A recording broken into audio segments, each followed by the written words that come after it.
বিদ্যুৎস্পৃষ্ট হয়ে প্রাণ গেল কাঠিগড়ার এক বৃদ্ধের। হতবাকা এই বৃদ্ধের বাড়ি কাঠিগড়ার তৃতীয় খণ্ডে।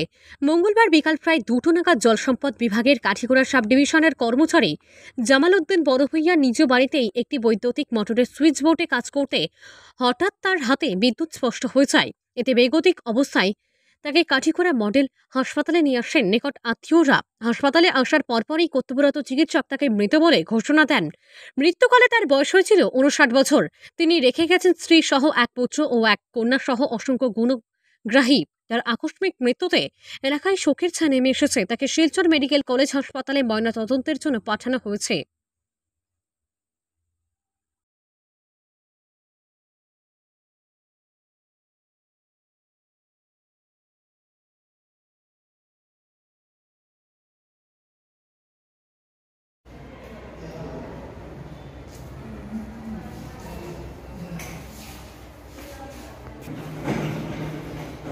ये